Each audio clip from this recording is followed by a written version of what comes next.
everyone. So welcome to everything hormones, adrenals, weight loss, and trauma. And I am so excited to have JJ, one of my friends that I've known for a long time, actually. It's like longtime friend. Longtime buddy. We started this together back in the day. And I want to really get down and dirty. There's some of the questions that people have. I mean, so many of my audience is starting to ask, you know what? I know how to chart everything. I know I need to have more exercise. I know I need to sleep more. And things are still not moving, and they're sick and tired of hearing the same thing because they know all that. Some of it isn't working for them. So how do we really help people understand there's other things that we need to do in addition to that to really help move the needle and also get healthier? It's not just about weight loss. Yeah, so I'm going to throw this big concept out there, and it kind of comes from this, like the current crazy statistics of 6.8% of the population now metabolically healthy. It's like every time you click on the link to go, what is it? It's worse. I'm like, how did it get worse in a month? And then, the obesity statistics now at 43%. And I don't know, Marcelle, I saw that 60 Minutes interview, and it made me insane, talking that 50 to 85% of obesity is genetics, when at the turn of the 19th century, it was 0.5%. I'm like, no, our genes didn't in 120 years have this major shift. So I'm going to throw out an idea. And I think it's kind of obvious, we're clearly doing this all wrong. And what if we are looking in the wrong direction? We keep talking about trying to lose weight, and I would argue that that's actually the wrong thing to try to do. What we need to do instead is we need to focus totally on having really good quality muscle. Here's why. When you focus first on muscle, and I'm really talking especially for women here, right? Because starting at 40, we lose 1% of our muscle mass a year. By the way, 2 to 4% strength, 6 to 10% power. And at the age of 60, that starts to double. That's if you're not doing anything. And if you're eating the typical diet where the woman's getting like 40 to 60 grams pathetic of protein a day, or following the RDA, which is really dumb, really dumb. So if you look at that and you go, all right, our metabolism, what's going to dictate our metabolism? Well, one of the biggest things we can do to make a dent in our metabolism is how much muscle we have on. Also things like non-exercise activity thermogenesis, not having your temperature the same in the house all the time, creating more caloric deficit by doing things like eating more protein. Those things all work. But the very first step is stop trying to lose weight, because if you're trying to lose weight, the best way to lose weight is to sit on the couch and barely eat so that you lose as much muscle as possible, because it's heavy. And then you'll really damage your metabolism. And that's what I think's really gone on is we haven't focused on the right thing. We're getting on a scale. We're not looking at what our weight's made up of. And if we just change the focus to how do we put on muscle, that muscle's metabolic Spanx. It holds everything in tighter, so we look better naked, and it supports a better metabolism. Muscle is like a sponge. It's going to take the carbohydrates that you do eat and pull them into your muscles for stored energy for later, rather than putting it on your belly and your butt, right? And muscle then, by doing that, really helps us with blood sugar and insulin metabolism. So I come down to, why don't we focus first there? Why don't we start to make mandatory that once or twice a year we're getting a DEXA scan so that we can see how much muscle we have, where it is it even, what's going on with our body fat, do we have visceral adipose tissue? And then when we're at home measuring and weighing, we're really looking at a bioimpedance scale so we can see if we're adding muscle, which is a slow go, and if we're losing our waist along with it. And that is my whole focus now, is what do we need to do? If that's our focus, holding on to and putting on muscle as we age so that we can play full out to 100, so we can be like you, dancing your tushy off, right? What do we need to do? And once you get to that, it's a very different focus, and it feels so much more like something that you can actually control and make a dent in. So within that, though, what we see, I think, in our female population, JJ, is that so many people go crazy with it. So then they are working out for 3 hours, 4 hours at a time, and then they're not seeing any results and they get all pissed off. And, Well, women are sick and tired of counting points, counting calories. And here's the thing that I thought so interesting. There was a news article on YouTube on the new diabetic medication, semaglutide, which is a GLP antagonist. 400 million views. 400 million views. And it's a medication that we use for diabetes. It is now being used for weight loss. The problem is that most people that use it gain the weight on the other side because they're eating so little, and it also causes havoc with their blood sugars. Right. And because it's going to do the very thing that we're talking about. What's it going to do? Now you're going to lose muscle again. And so what I would say is, when you really look at what it takes to put muscle on, it's not 3 to 4 hours in the gym. It's not. And that's the cool thing. It's lifting heavy weights. It's doing more than what you're used to, because that's what you have to do for your muscle to grow. And it's feeding your muscles well. So focusing protein first, which just in and of itself, if we started to look at your diet and went, you know what? Let's put protein first at the focal point. Let's make sure that you get at least 0.8 to 1 gram per pound of your target body weight divided between your meals, with at least 30 grams at a meal. All of a sudden, just doing that, you'll be less hungry. It has a bigger thermic effect. Digestion's one of the key parts of your metabolism, 10 to 15%, but you have to have the amino acids to feed your muscles. In fact, is research showing that if you didn't even exercise, but you bumped up your protein intake, you will improve your muscle mass. Now, that isn't saying don't work out, but then you have the additive effect of lift heavy weights and eat protein. And by the way, I think every woman over 50 plus should be taking creatine. I think it just should absolutely be a must. Like, I'm on a mission to get everybody on creatine. And for any woman listening going, I don't want big muscles. The cool thing about weight training is, if you start to see that you have more muscle than you want, which if you do, I will fall off my chair and be shocked, because, we just don't have that. We're not hairy men. We don't have the ability to build muscle like men do, and especially when we're 50 plus. But you can always back it off anyway, if that fabulous magical incident could happen for you. But when you put protein, creatine, and the right type of exercise together, along with great sleep, magic. Yeah. How much creatine? So the recommendation is, and it really depends if you're plant-based or not. If you're eating along your guidelines, then it's going to be somewhere in the 3 to 5 grams. If someone's got it's a plant-based diet, it might be 5 grams plus, but generally for women, 3 to 5 grams. And what you need to do is to reach tissue saturation, so it'll start to work. So that could take a month if you were doing that, or you could just do a little loading for a week, 5 days of 5 grams 4 times a day. And then you'll have your tissue. Oh, 4 times a day. Wow. Okay. Yeah, that's just a tissue saturation 5-day plan. Once you've done that, it's 3 to 5 grams once a day. It's very simple. So like that to me is such an obvious, they're using it for sarcopenia as people age, so it just makes a ton of sense to do that. So that plus collagen are 2 of the ones that I'm like, everybody should be on these things. But what you measure and monitor, you can improve. And what I like about all this the most is, and I'll give you a little personal story. As I started to do this, I really was pushing, like I'm really going to be the guinea pig. And my weight went up. And I had to do this whole mental game. And I went and got a DEXA, and my body fat is extremely low. I've always had low body fat, but it was even, it was actually the same body fat I had tested when I was 39, which is 14%, which for a woman's ridiculous. But naturally that is more my type. Like for a woman, if you were 22%, that's fantastic. But it gives you've got to realize, as you're putting muscle on, your weight may go up a little bit.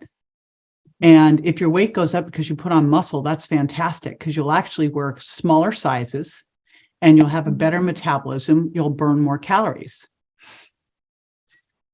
And what about protein, JJ? One of the things that I've seen in my practice clinically over the years is I had the hardest time getting vegetarians to be stabilized because their carbohydrate intake was so high and the amount of protein, I couldn't get them to, I know, stabilize their health.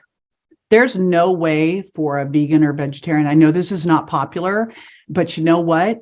Having the misinformation is killing us. If we, if we are 6.8% of the population now metabolically healthy, if we've got 70% plus of the population overweight or obese, we have to tell, this is science, it's not a religion. And the deal is, if you want to get 0.8 grams per pound of target body weight into your body and the same amount of chicken, like let's say you eat 6 ounces of chicken, you would have to eat 4 cups of quinoa to get that protein.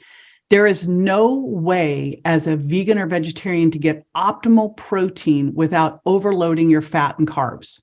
And if I can think of the worst combination to put together, it's the fat carb combination. That's the perfect combination of raise your blood sugar, raise your insulin, store that fat easily in your body. Like, who wants to do that?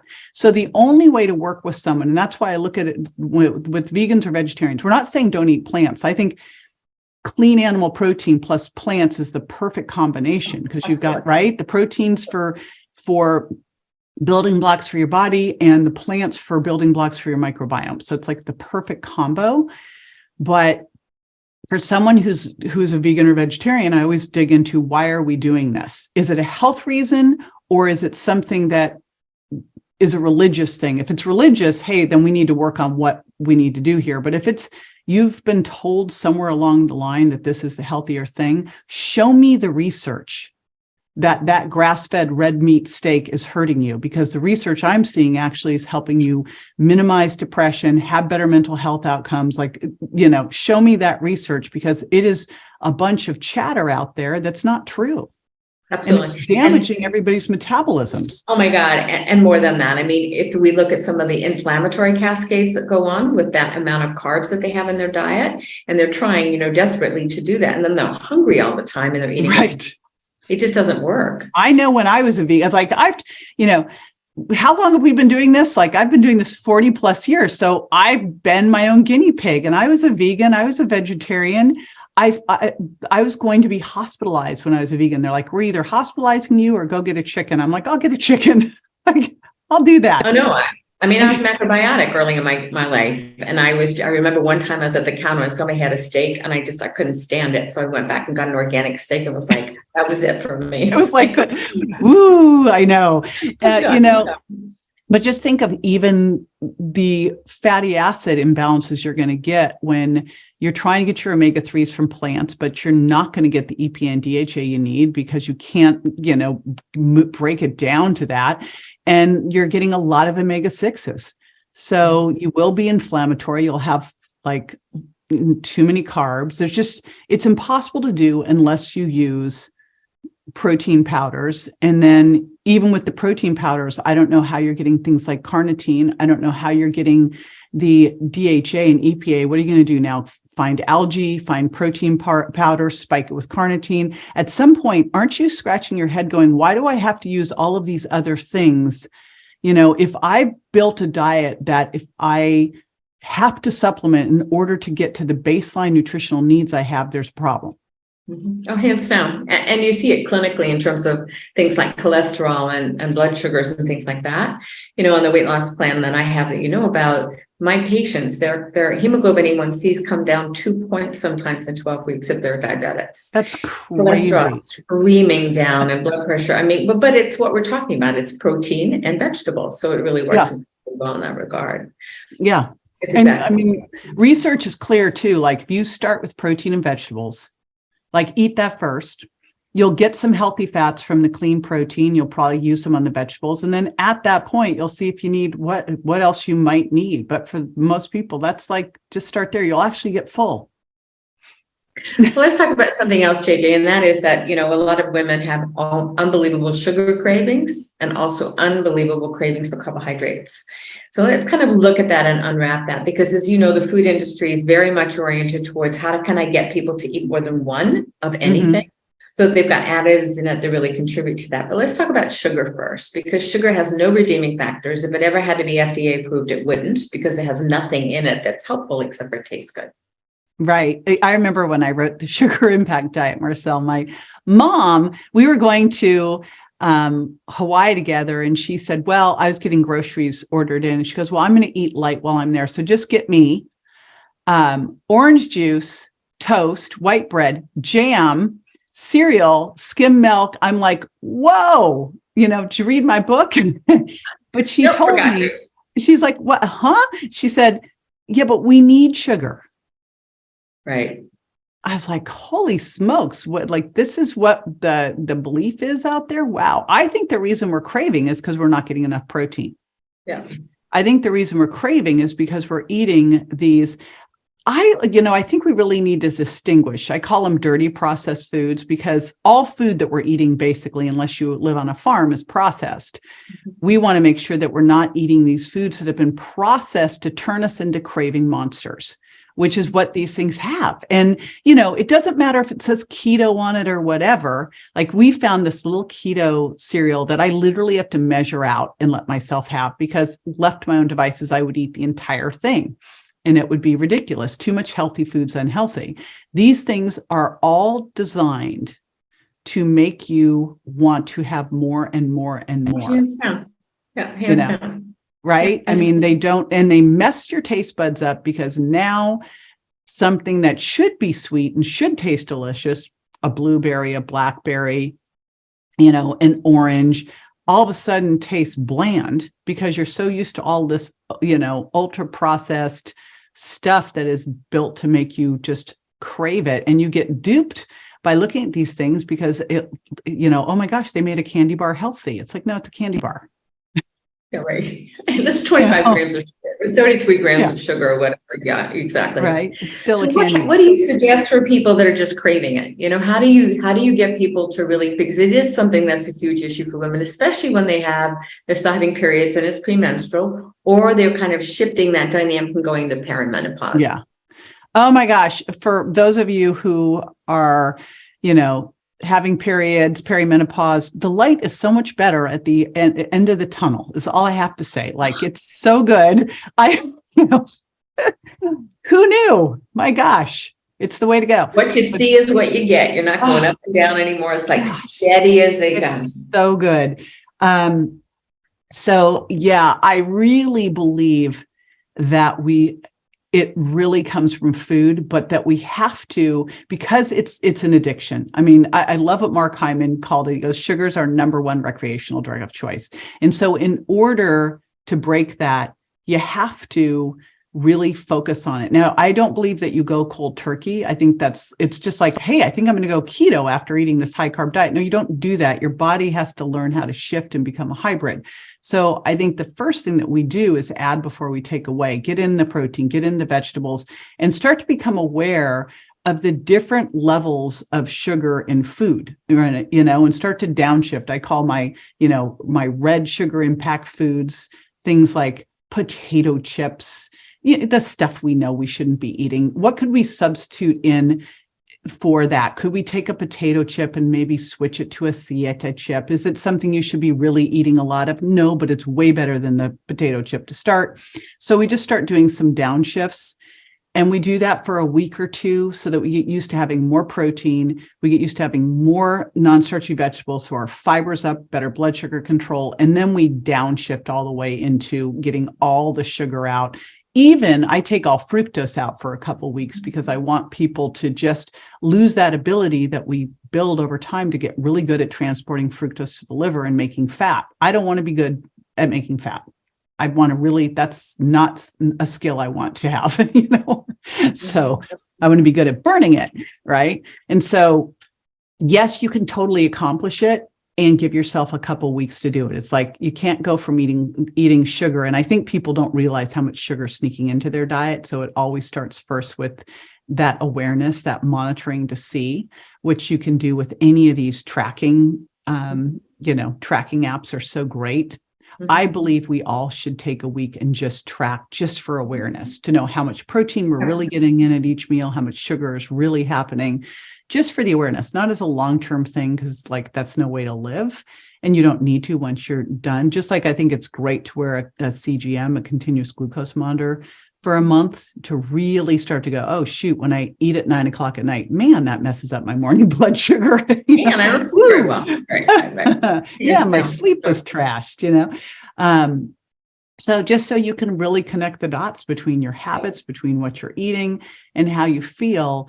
And you're super empowered once you do that. Then you're not like, I'm going to have a cheat day, because like what it does, Yeah, for sure.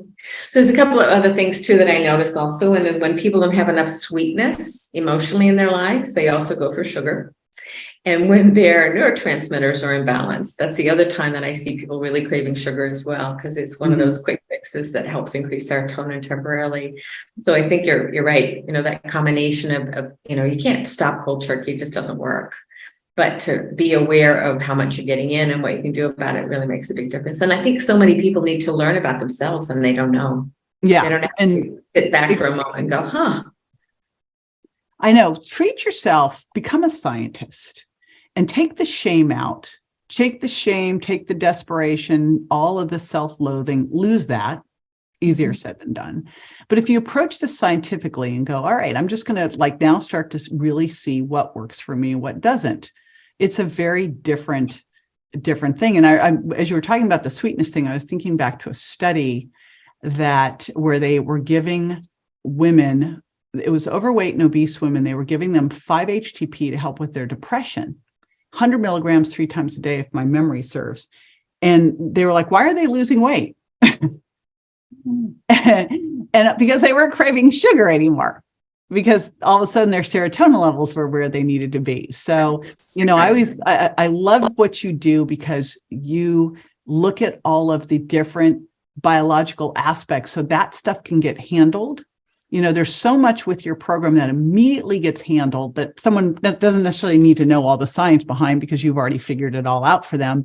But the results are clear from just what you've managed to accomplish with this program is this should get a Nobel Prize, right?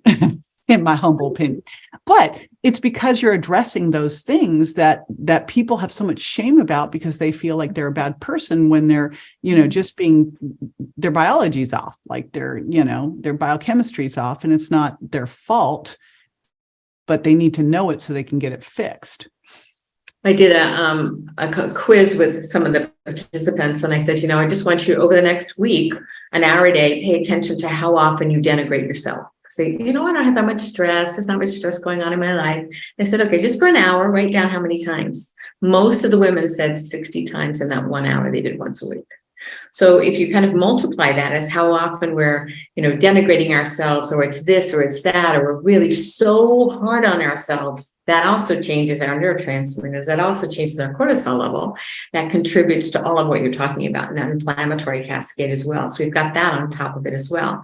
So we need to eat protein. We need to change our diet. We need to change our thinking too. Yes. Well, clearly we need to change our thinking. And honestly, I look back at now that I'm almost coming up on 2 years of meditating with Dr. Joe, I'm now 22 months into this whole thing. You really can break the habit of being yourself, and you really can change a lot of those things, which is amazing. And I think it first starts, this was really funny, Marcelle. I had a bariatric doctor who told me, and I was his nutritionist. Okay.